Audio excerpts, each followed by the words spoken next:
नमस्कार, India news Madhya Pradesh Chhattisgarh में आपका स्वागत है। मैं हूं आपके साथ सुप्रीत सचदेव। बड़ी बहस मध्य प्रदेश में आज का मुद्दा है नगरीय निकाय चुनाव में कौन किस पर भारी। जाहिर है बात बीजेपी और कांग्रेस की ही है। महापौर उम्मीदवारों के ऐलान के बाद अब बारी है जनता के आशीर्वाद की। प्रत्याशी घर घर जाकर अपने लिए वोट मांगेंगे। इस दौरान उन्हें मतदाताओं के तीखे सवालों का सामना भी करना पड़ेगा।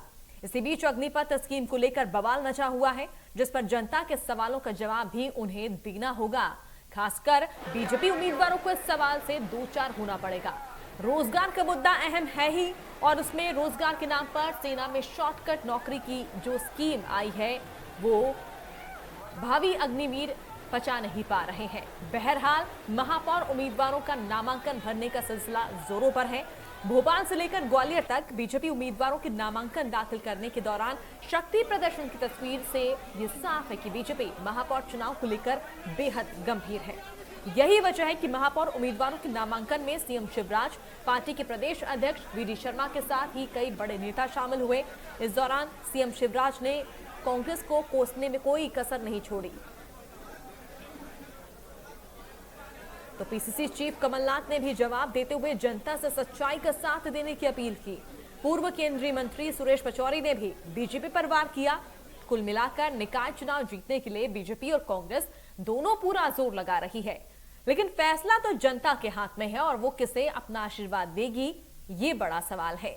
चर्चा को हम आगे बढ़ाएंगे, हमारे साथ मेहमान भी होंगे, पर उससे पहले आइए देखते हैं सीएम शिवराज ने कांग्रेस को लेकर क्या कुछ कहा और उस पर कांग्रेस की क्या प्रतिक्रिया रही। कांग्रेस ने तो कचरे के ढेर छोड़े थे, कचरे के ढेर। भानपुर खंती उनको सुंदर पार्क अगर बना के दिया तो भारतीय जनता पार्टी ने दिया। बोलो दिया कि नहीं? वो कचरे के ढेर छोड़ते थे, जब गिद्ध ढूंढते थे। भोपाल में घुसोर बदबू के ढेर। आज लोग देखने जाते हैं कि कचरे के ढेर को कैसे शानदार पार्क बना दिया। ये भारतीय जनता पार्टी का विजन है। क्या दिया कांग्रेस ने? भूख, गरीबी, बेकारी। अरे इनकी 19 महीना सरकार आ गई थी तो लूट हो लिया। भोपाल वालों ऐसा मास्टर प्लान ला रहे थे कि भोपाल तबाह हो जाता। चील कौओं की तरह नोचे दे रहे थे भोपाल को। वो तो कंठी वाली मैया की कृपा हो गई, फिर से अपन आ गए। तो उनके इरादे पूरे ही नहीं हुए। हम बेहतर मास्टर प्लान लेके आएंगे। केंद्र को भविष्य तय करेगा, प्रदेश का भविष्य नहीं तय करेगा, पर ये अपने प्रदेश के का भविष्य तय करेगा। कैसा प्रदेश हम चाहते हैं, एक संदेश देगा कि आज जो तस्वीर प्रदेश के हमारे सामने है, हर वर्ग जो परेशान है। आज मैं सब मतदाताओं से, मध्य प्रदेश की आम जनता से अपील करता हूं कि प्रदेश की तस्वीर जहां हर वर्ग परेशान है, अपने सामने रख के सच्चाई का साथ देंगे। भाजपा के भी पहले नगर निगम के अध्यक्ष रहे हैं, तो मुख्यमंत्री जी को पहले ये स्पष्ट करना चाहिए, जब वो पूरे कार्यकाल का जिक्र कर रहे हैं तो उस कार्यकाल के बारे में उनका क्या सोच है।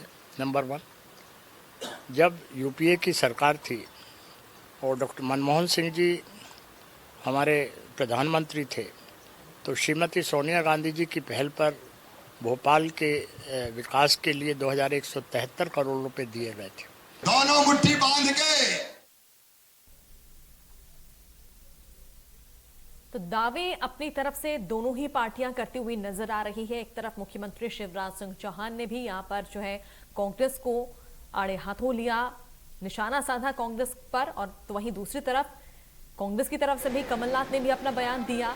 तो निकाय चुनाव को लेकर जो घमासान यहां पर बना हुआ है, नामांकन का दौर जारी है, और ऐसे में नामांकन को लेकर देखिए किस तरह से मुख्यमंत्री साथ पहुंचे। प्रत्याशियों के नामांकन आज भरा गया, कल आखिरी दिन है नामांकन का। तो जोरों शोरों से निकाय चुनाव को लेकर बीजेपी और कांग्रेस चुनावी मैदान में बनी हुई है। दावे तमाम यहां पर किए जा रहे हैं, लेकिन अग्निपथ योजना को लेकर जिस तरह से प्रदेश में हाल बना हुआ है, देश के अलग अलग इलाकों में, उसी तरह का हाल मध्य प्रदेश में भी देखा जा रहा है। तो कहीं ना कहीं बीजेपी के लिए बड़ी चुनौती यहां पर सामने है, कांग्रेस के पास भी यहां पर बड़ा मुद्दा है। देखना यह है कि जनता किसका साथ देती है, जनता किसके पक्ष में वोट देती है, मतदाताओं के मन में क्या है, दिल में क्या है, किसका विश्वास मतदाता, कौन सी पार्टी मतदाताओं का विश्वास जीतती है, ये भी देखना होगा।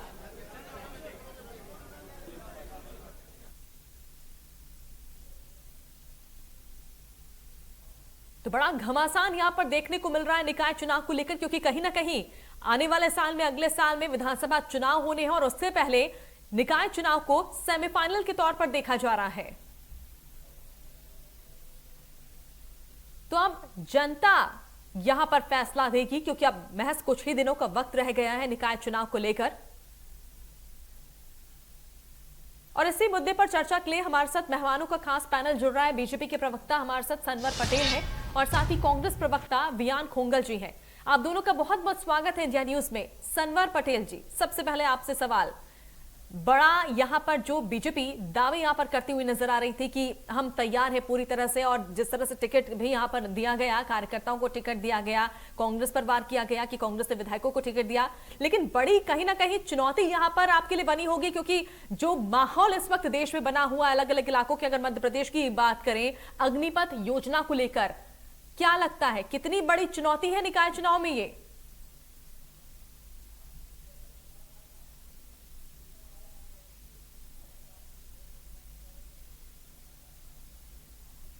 सनवर पटेल जी, आप सुन पा रहे हैं?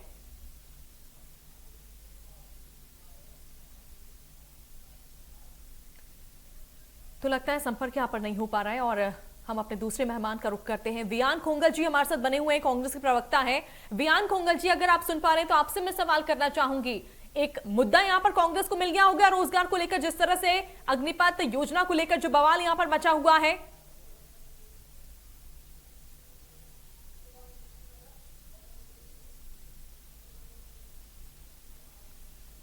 वियान खोंगल जी, सुन पा रहे हैं आप?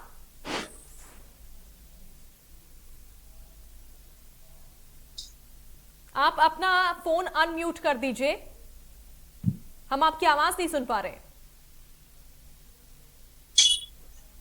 सनवर पटेल बोल रहा हूं मध्य प्रदेश से। आवाज आ रही है मेरी?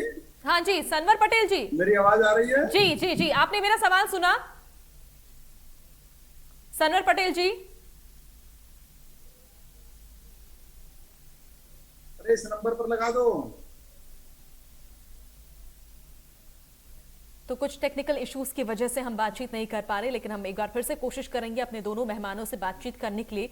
लेकिन आज यही सवाल आज हम उठा रहे हैं निकाय चुनाव को लेकर, क्योंकि कुछ ही दिनों में निकाय चुनाव होने हैं मध्य प्रदेश में और दोनों ही पार्टियां पूरी तरह से तैयार यहां पर नजर आ रही हैं। दावे यहां पर किए जा रहे हैं टिकट बंटवारे को लेकर, जो यहां पर तमाम यहां पर बातें निकलकर सामने आ रही थी। देखिए, अब नामांकन का दिन आ गया है, नामांकन हो रहा है, प्रत्याशियों के साथ जोरों शोरों से नामांकन की प्रक्रिया जो है वो चल रही है। देखिए किस तरह से ये उस दौरान की तस्वीर जब मुख्यमंत्री शिवराज सिंह चौहान नामांकन भरने प्रत्याशी के साथ पहुंचे, और ऐसे में कल आखिरी दिन है।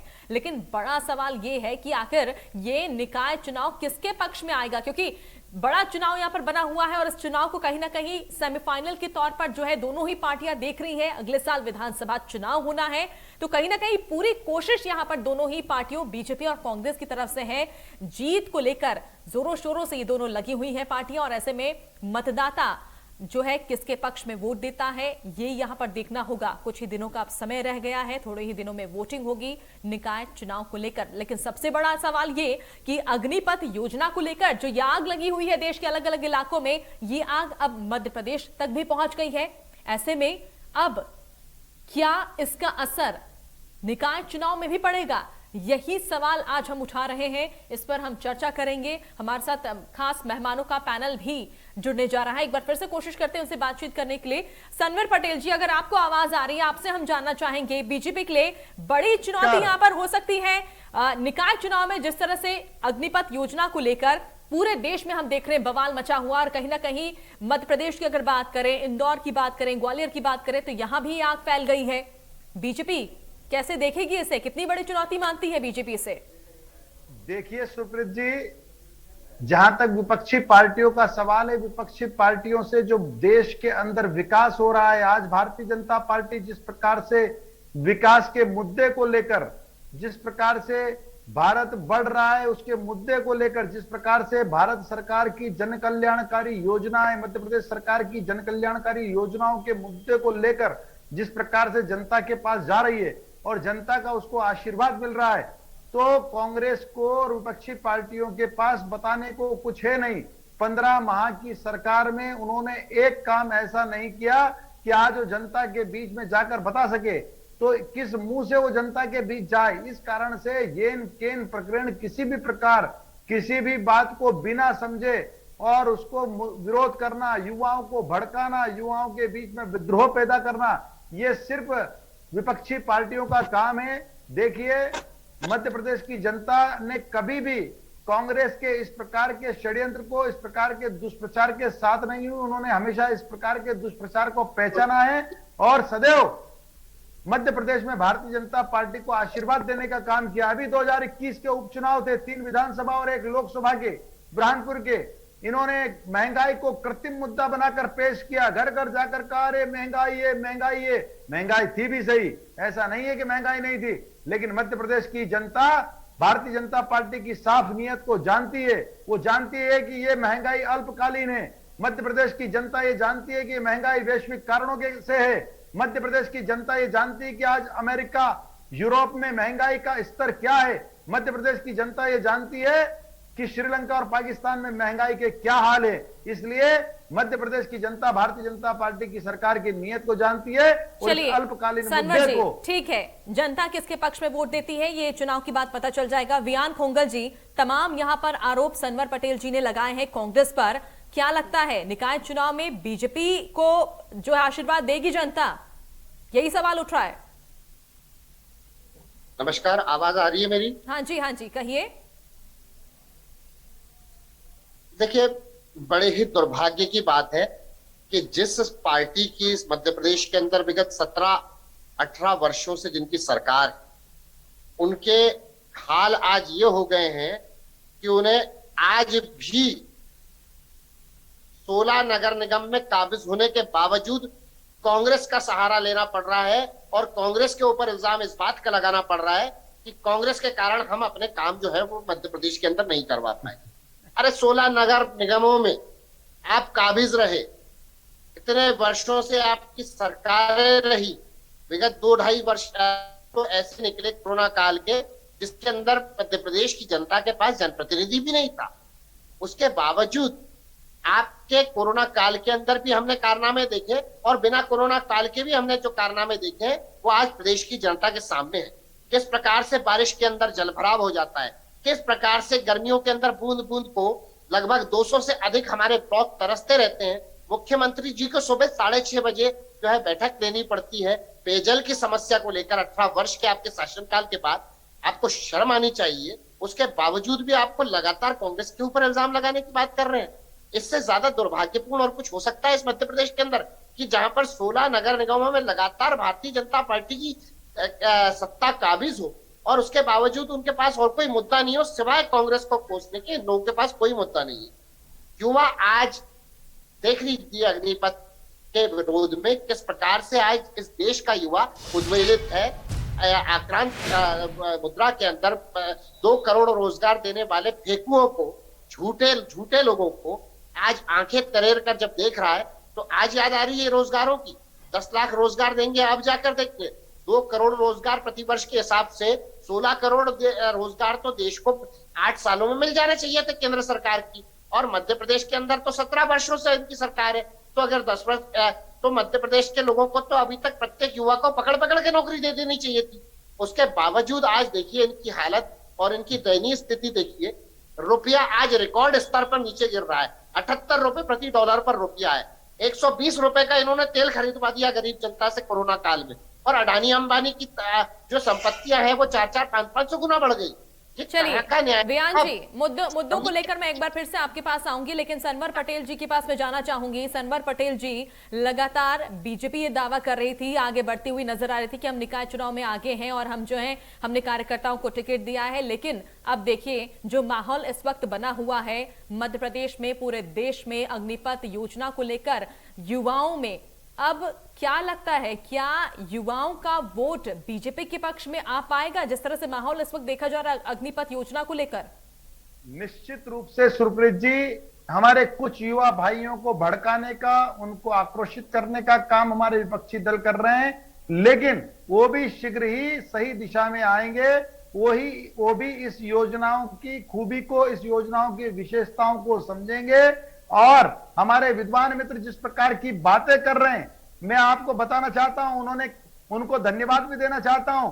उन्होंने कम से कम ये तो माना कि भारतीय जनता पार्टी के मुख्यमंत्री ऐसे संवेदनशील मुख्यमंत्री है कि प्राकृतिक कारणों से, अति गर्मी के कारण से अगर पानी की परेशानी आती है तो सुबह 6 बजे उठकर वो सीएम हाउस में बैठक लेते हैं, वो अधिकारियों को ताकीद करते हैं। और जब 15 माह की सरकार थी तो मुख्यमंत्री जी 15 बार भी भोपाल छोड़कर वल्लभ भवन की 5वीं मंजिल से नीचे नहीं उतरे, मध्य प्रदेश के किसी जिले में नहीं गए। उन्होंने कहा कि रोजगार की बात कही, मध्य प्रदेश में हर माह रोजगार मेला आयोजित होता है, 5-5 लाख लोगों को रोजगार देने का काम किया जाता है, लेकिन उन्होंने कह दिया कि लोगों को पकड़ पकड़ कर नौकरी दे दी जाती होती है। मैं हमारे विद्वान मित्र को बताना चाहता हूं कि रोजगार का मतलब सिर्फ नौकरी नहीं है, स्वरोजगार। और रोजगार प्राइवेट सेक्टर में भी अगर कोई आप रोजगार मिल रहा है या प्राइवेट सेक्टर का उद्यमी भी रोजगार दे रहा है, वो रोजगार भी रोजगार की श्रेणी में आता है, सिर्फ नौकरी ही रोजगार नहीं है। मैं आपको बताना चाहता हूं सुरप्रीत जी कि ये युवा साथी जिनको भ्रमित करने का प्रयास किया जा रहा है, ये सब भली भांति जानते हैं। कुछ भाइयों को भ्रमित करने का प्रयास किया है, वो भी सीधे भारत के साथ और भारत की संपत्तियों को कोई नुकसान नहीं पहुंचाएंगे। ऐसा मेरा उनसे निवेदन है। कांग्रेस युवा को भ्रमित कर रही है। वियान जी, कांग्रेस युवा को भ्रमित कर रही है। ये संपत्ति आपकी संपत्ति है। जवाब दीजिए वियान जी।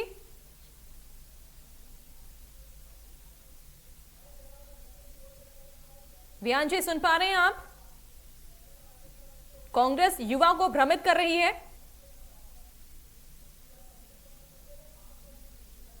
आप अनम्यूट कर दीजिए।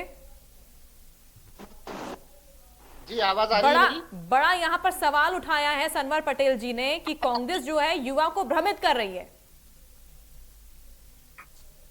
देखिए, किसान आंदोलन करें तो किसानों को कांग्रेस भ्रमित कर रही है, विपक्ष भ्रमित कर रहा है।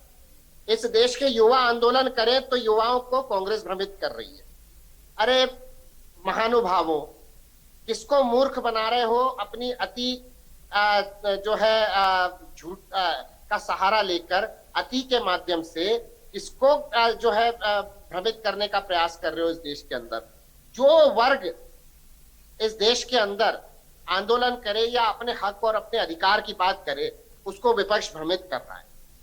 कोई काम नहीं है इनके पास में सिवाय कांग्रेस के या अन्य विपक्षी दलों को कोसने के अलावा। आज इनसे यह पूछो कि महंगाई बढ़ रही है, कौन जिम्मेदार? बोले कांग्रेस जिम्मेदार। भाई साहब, रुपया गिर रहा है, कौन जिम्मेदार? बोले कांग्रेस जिम्मेदार। पेट्रोल बोलेंगे कांग्रेस जिम्मेदार? क्यों बोलेंगे? माता बहने 1000 रुपए का सिलेंडर खरीद रही है, बोले कांग्रेस जिम्मेदार।